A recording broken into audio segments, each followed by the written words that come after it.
Beyond Technical. Competitive gaming.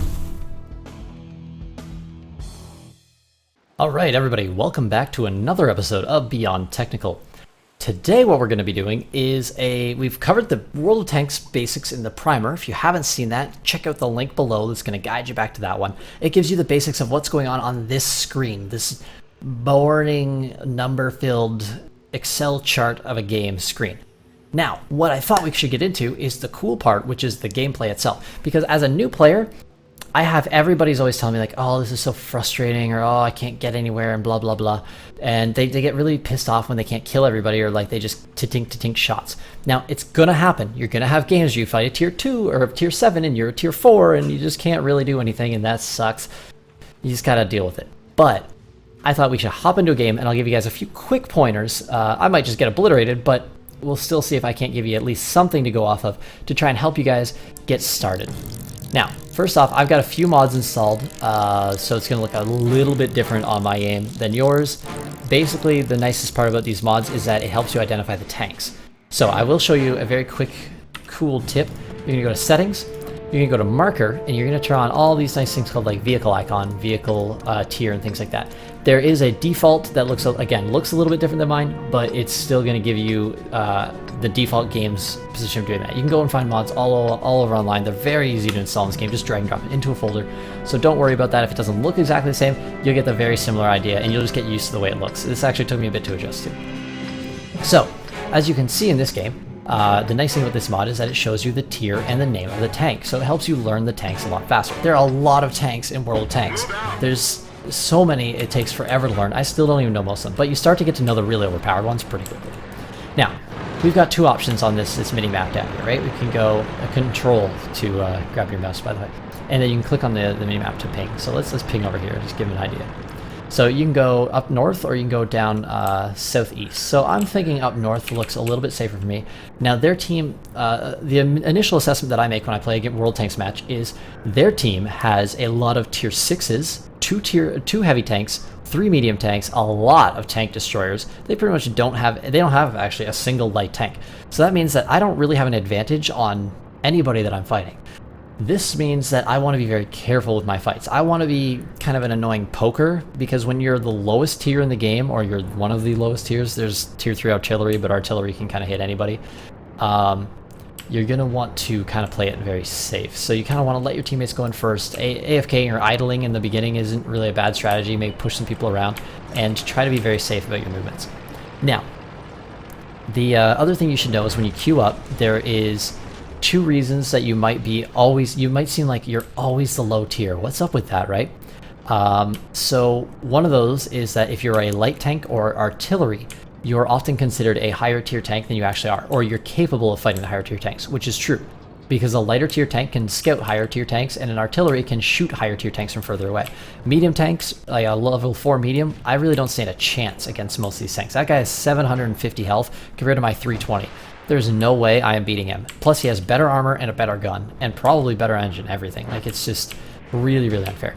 So, as I was saying in my previous video, you triple tap R to accelerate.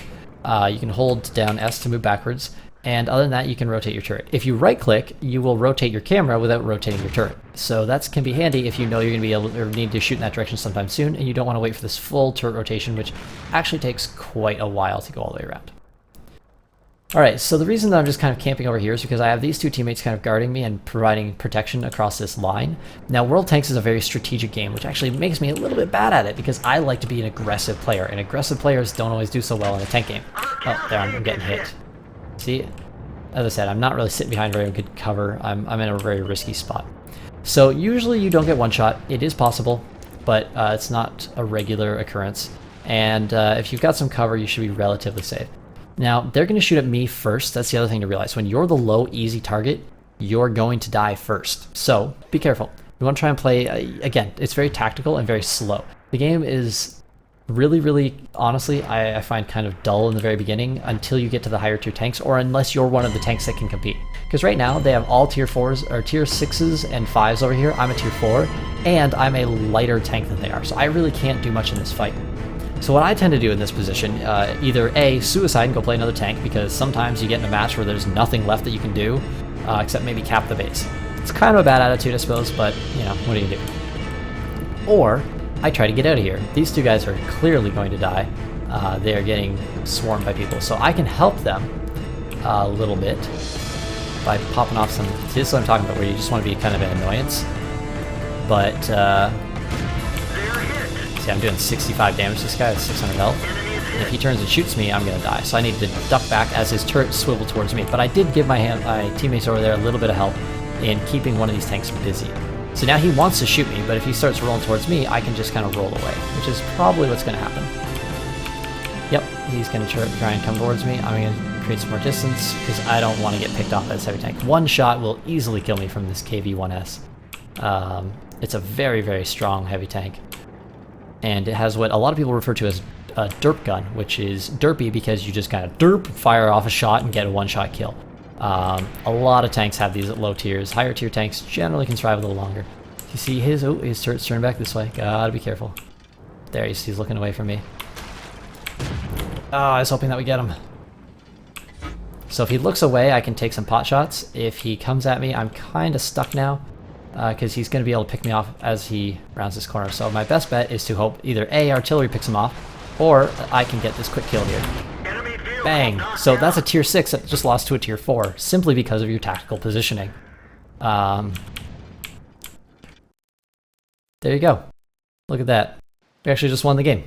So, my teammates were doing a great job, and I was trying to keep some people busy. But that's basically how you play when you're on the back end. When you're on the front end, you can be a little more aggressive, you can move up, things like that. But just keep those kind of tactics in mind, as they're really going to help you win the round, as opposed to just getting obliterated every single time because you're the low-tier guy that really doesn't stand much of a chance.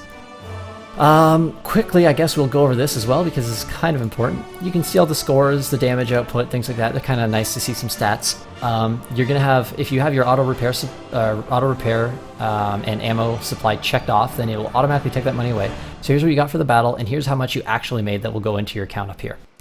The other thing that's good to know is that you get experience based off of kills, shots, scouting, cap points, pretty much everything, and every patch seems to be updating how the experience works completely, so I'm not going to give you a full rundown on that, but spotting tanks is really good for experience. So I spotted this guy, which gives me some experience.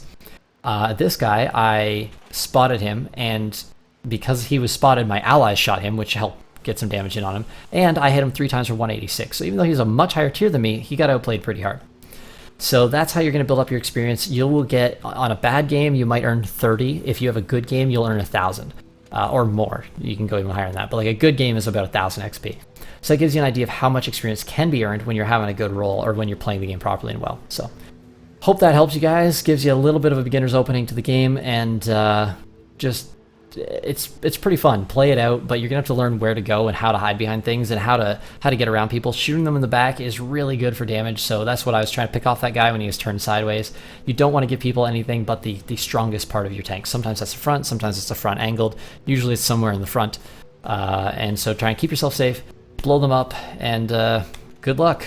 Catch you guys next time. Hope you enjoyed. Oh, and subscribe to the channel, follow on Facebook, and any of that other fun stuff, because I will continue to be pumping videos out of competitive games and competitive gaming with a lot of tips, pointers, walkthroughs, basically whatever I come up with whenever I have time. My schedule's pretty busy lately, so I don't know when the next one's going to come out, so subscribing is the best way to see when things are coming. Catch you guys next time. Thanks for watching. Hope it helped.